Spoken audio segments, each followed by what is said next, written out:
Welcome to You Can't Say That in Court, a podcast by Rise Women's Legal Center. I'm Vicky Law. And I'm Stephanie Melnick. We're your hosts in this conversation about survivors of violence navigating the BC family law system. We recognize that the system is colonial and it causes harm to families, which disproportionately affects Indigenous people. By speaking more widely about these harms, we hope to raise awareness about the challenges survivors face as they navigate the colonial family law system. This podcast is our attempt to collectively identify the barriers and ask for positive changes to be made. Thank you for joining us. Our podcast series will discuss difficult topics such as gender-based violence and intimate partner violence, including physical, sexual, emotional, psychological, and financial abuse. Please be aware that this is a thread that is woven throughout all the episodes, and we hope that you will take care of yourselves however you need. Hi, everyone. Welcome to episode 15 of You Can't Say That in Court. Today, we're going to talk about some issues that come up for rural, remote, and northern communities in BC. And we've just finished a 5-part series about intersecting legal issues. That's where we had a lawyer panel, so it got a bit technical, and we thought it might be nice to switch gears and talk about survivors navigating family court in some of the smaller communities across the province. So Vicky, you and I have worked on research together. In 2022. We published our findings from having traveled across the province, and we spoke with a whole bunch of support workers, a few lawyers, and we got input from 40 different communities. And this gave us some really good insights into all the differences across the province and how a lot of the processes and the systems don't really work in all the locations. We already knew that there were challenges in rural and remote communities. We had heard about this. We knew things were not the same, like uniform all across the province. But yeah, I think there were some surprising things that kind of came up. Yeah. Yeah, I'm thinking Like about, what? yeah, go ahead. Well, one of the things that came up for me that were huge was the distance that people had to travel just to get to court. Right. And the lack of available transportation, because as we know, Greyhound no longer operates. Yeah. And Right. so, Transportation is huge. Yeah. yeah, I think it was really surprising to learn that people hitchhike to court because they aren't able to drive, they don't have a car, and Yeah. they need to find a way to get to court. And so they're hitchhiking to Yeah. get to their court appearances. Right. I think that's surprising for anyone who lives in a staffed location of a courthouse. To imagine having to hitchhike to get to court is like, well, yeah, you're going some really huge distances. We had also heard from some support workers describing the harrowing distances that their clients have to travel, where they drive on day one and get to a ferry crossing. They take the ferry across, but then they have to stay overnight because they've already used up a whole day of travel to get to that point. The next day, they're going to continue driving. And it occurred to me, I'm like, if they've left their car on one side of the ferry, then what are they, how are they driving to in that second leg?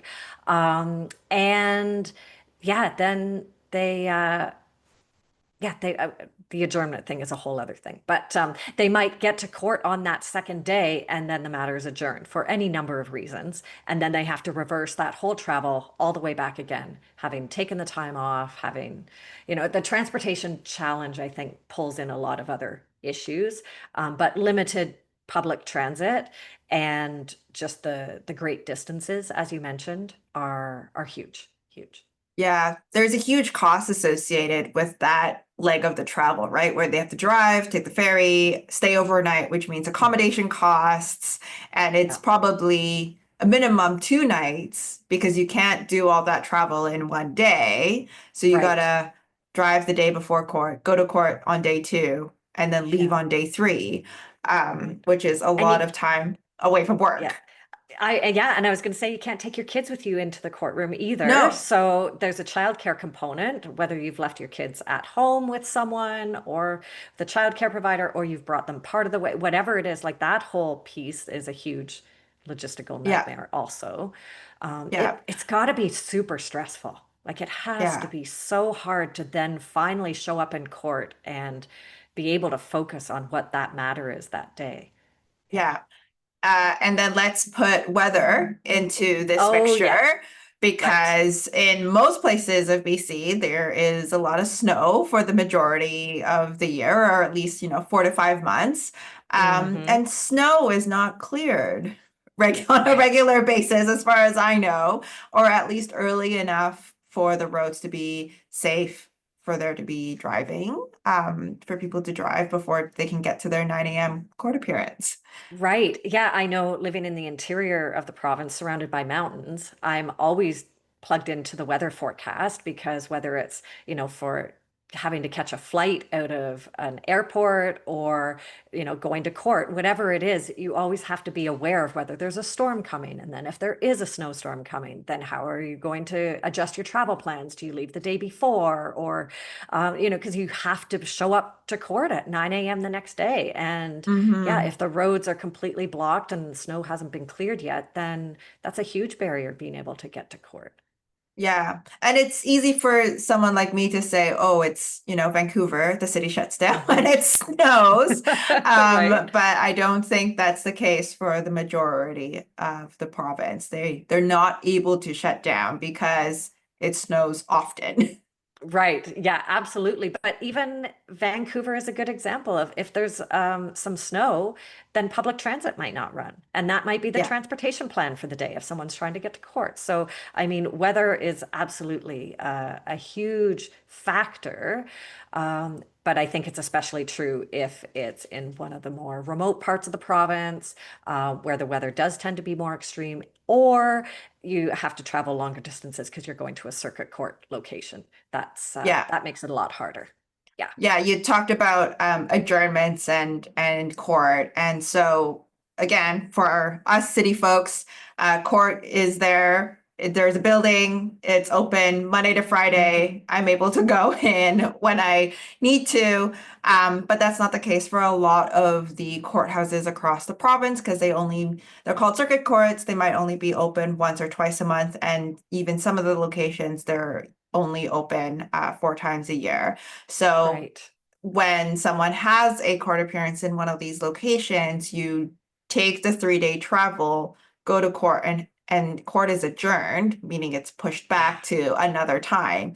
We're not looking being pushed back for several days or a couple of weeks. We're looking at like sometimes months.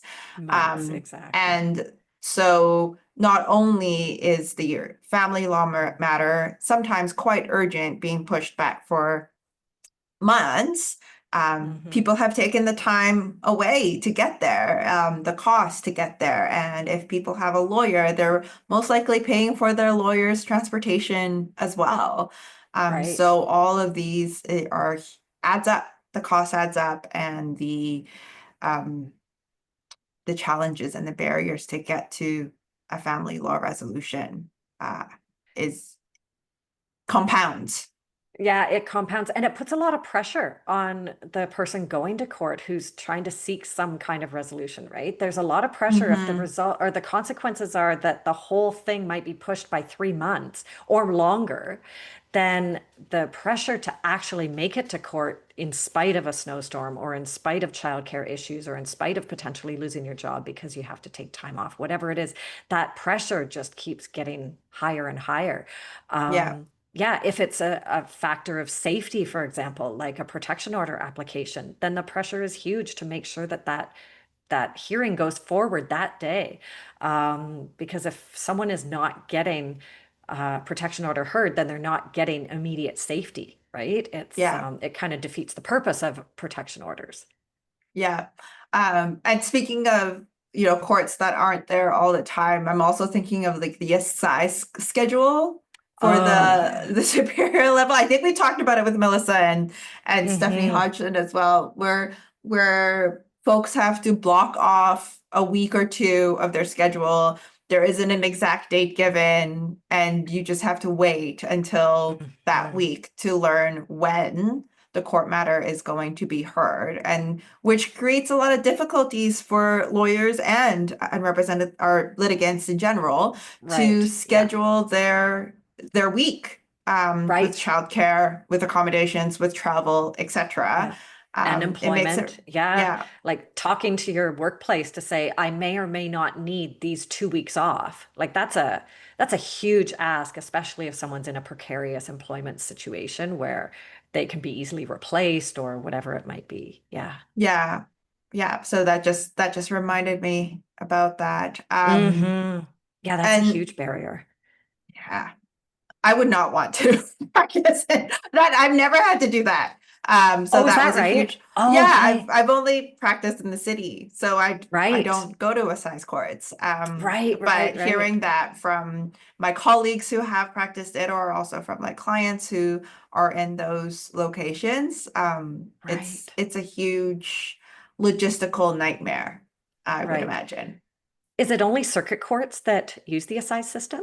No, it's not. They're two different things, right? So Yeah, the circuit okay. courts are the ones that are Are travel, the but like locations? Yeah. yeah, the assize system is for more like longer either trials or chambers, Got where it. you Okay. The have type of yeah, appearance or the type of matter that needs to be scheduled. yeah, Got it. yeah. Okay. So Yeah. I think there is a good reason why we should avoid courts, multiple reasons, because that may not be Right. the best place for everyone, but I for me that's also a That's very good another reason one. too.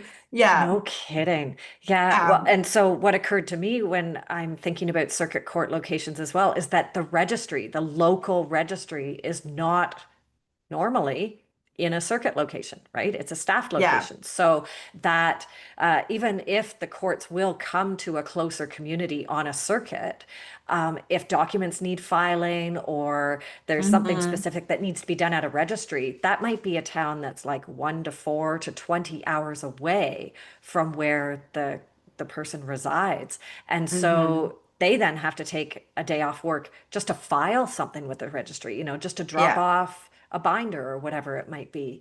Yeah. Yeah, there are huge ripple effects to being Yeah. in a smaller or more remote community in the province.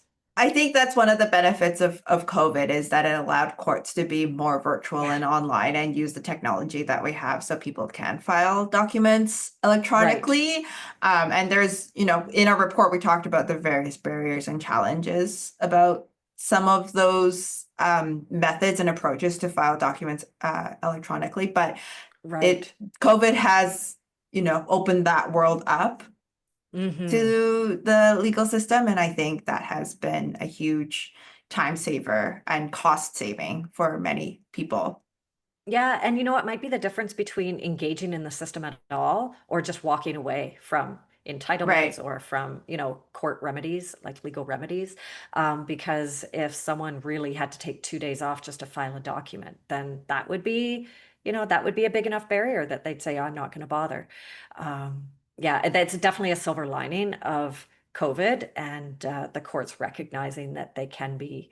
Uh, yeah, a little more flexible, and that's managed to benefit more remote communities Yeah. to take the burden off being there in person for a lot of things. Not just Yeah. appearances, but also filing. Yeah. And I think when we think about the number of lawyers who are Hmm. across the province, the majority of the lawyers are unfortunately in urban centers, and Right. remote, there are very few lawyers in each remote location, maybe 1 to 3 or even none. And so the electronic filing, I think, has also supported their work to Hmm. to represent someone from a further location. So Hmm. it's quite common for a lawyer to be in a different geographic location because there aren't enough lawyers in remote communities. Yeah, and there was a lawyer who was part of our research who mentioned that being able to have Zoom appointments with the client and or appear via Microsoft Teams for very small appearances, select appearances, it's a cost saving measure as well, Yes. because then they don't have to bill the client nearly as much. Yeah. It definitely has a number of upsides. And I know it can be awkward for the courts sometimes, but it definitely has some huge benefits. And lawyers that we've talked to do appreciate being able to have much shorter time investments so that they don't have to pass on those costs to their clients or Yeah, work for free or whatever it might be. So it can be a lot more yeah. efficient. And they have the ability to support more clients, right? Or Yes. do more Yes. work because they're not spending the time traveling to Right. these farther locations. Yeah. And I think it has also helped that one of the challenges and barriers that we've seen for rural communities is the conflicting out piece. Yeah. I was Which going to we've say, talked about with, I think with yeah. Melissa in our previous episodes, right? Where Yeah. abusers often use that as a way to further control the survivor by talking to all the lawyers in that community so that the survivor is not able to have local legal representation. It's kind of a dark side of the the really good um, policy that lawyers can't learn something about one side of a matter and then go and represent the other side. That does make Yeah. sense on the surface, but then in a small community in particular, if there's only one or two or three family lawyers, it's very easy to maliciously, like on purpose, um, tie up those lawyers so that the survivor can't access legal support and legal Mhm. help. It's yeah, it's definitely a dark side of it for sure. It's kind of weaponizing that altruistic policy if the Mhm. person, if the party who's doing that, if they are abusive. Yeah. Yeah. Yeah, there are a few different things that abusive partners could do. Sometimes it happens before they've even gotten to kind of a court stage if the relationship is still ongoing and they haven't separated yet or they're in the midst of separating.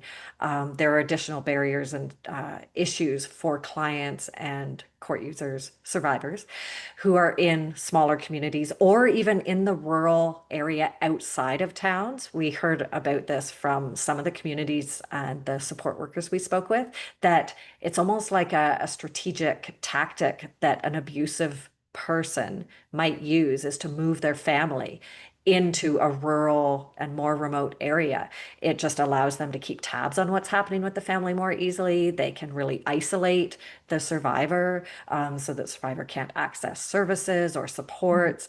And they also struggle to find privacy in what they're trying to do. If they have to arrange specifically to use the family vehicle to go into town to do groceries or something like that, or to do their banking, then they can't as easily drop into a local organization for some family law support or some, Mhm. any kind of supports, really. It does make it harder to access supports. Yeah, and we've also heard about, the lack of cell reception or Wi-Fi Right, connectivity, and so survivors had to like drive to a specific location, on the side of the highway or somewhere, just so that that is the spot that they can connect to in order to right. talk to someone. But it's only at like for 20 minutes, so they can hide it from the abuser, hmm and it's a safety precaution for them. Um, Right. And likewise, support workers struggle to find good connectivity, and then they worry about missing a call from someone at a critical moment when safety is a factor. Or I remember there was one support worker who said there's one corner of the transition house that had really good cell reception. And so that was the corner of the house that they would go to just to make sure that they had an uninterrupted call with a client or something like that. It's yeah, the mhm, the reliable internet access and cell coverage is definitely a factor. Um, yeah, there are a whole bunch of kind of random factors that further compound safety and access to the legal system if you are located in a more remote spot of the province. I think we've mentioned previously around RCMP, people are going to call police for safety in a moment of crisis when there's an emergency. But if the geographical response area for the police is huge, which it often is in a more remote part of the province, then the response times are really long as well, which compromises safety. If a 911 call doesn't get responded to for an hour or more, then that can be really, really challenging from a safety perspective. And it also might make a survivor think twice about calling. In the smaller communities, Police have low staffing. Sometimes they don't staff at all overnight, for example. That kind of thing leads to higher turnover, and it just decreases safety across the board for survivors as well. Yeah, I think the other factor we also want to touch on are the differing economic conditions for survivors and their families. Oftentimes, where we have usually higher paying jobs in certain areas that are usually held by men because they're trade work or resource work, such as like the logging or the mining, and it creates a Right. huge pay gap between Yeah. the two partners. Um, and we have heard of situations where the income is so high for a particular industry that it's not necessary to have both parties working. It's just Right. sufficient for Right. one person to be working to cover all the expenses for the family, um, Hmm. which is great if the parties aren't, in an abusive dynamic. Hmm. But that gives a lot of control over to one person who have all the income, and can control how it's being spent, where it's being spent. Um, yeah. Yeah, and seasonal work even, like when there are Mhm. fluctuations in work, Yes. and income goes up and down, it adds additional stress. That makes it harder for, that's more common in smaller communities for that kind of seasonal fluctuation work. And often it leaves the survivor, who's the mother, um, with very few income opportunities.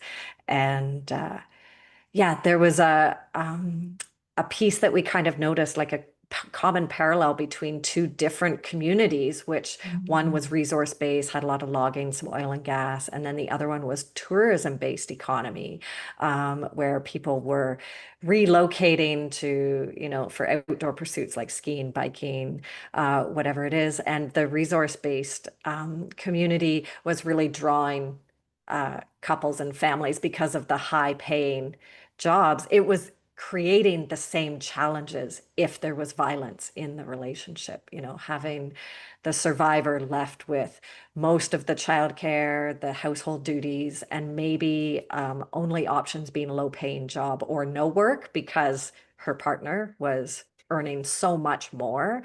um, Mhm.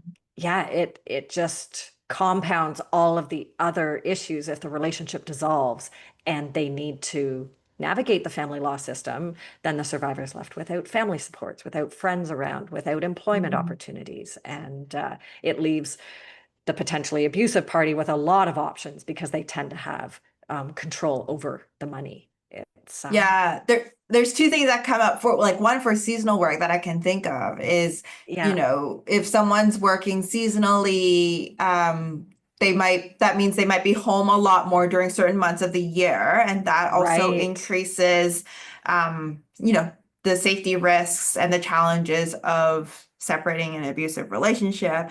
And then the second one Hmm. that came to mind was, upon separation, if the parties are in a location where there aren't a lot of jobs available and the only employment opportunities were the higher paying jobs, which is usually in an industry for men, then Hmm.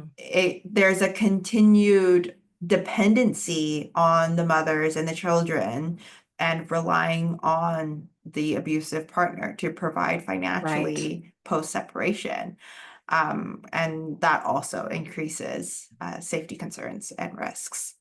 Yeah. And it also puts, again, a ton of pressure on the court proceedings because that's income that the survivor Hmm. is absolutely dependent on. And if the court orders don't come through in a timely manner, or they're not able to even access the court system to try and get the remedy, then yeah, that just makes it so much harder to even engage in the first place. Yeah, and I think the court system is quite aware of these challenges. There are some really good stories that we've heard about, judges, court clerks, sheriffs and duty counsel who all travel together to circuit locations and are very aware of the community conditions and kind of the ebbs and flows of that specific community. And it's particularly the case if that group of court workers goes to the same community repeatedly and they build those relationships and they learn about the nuances.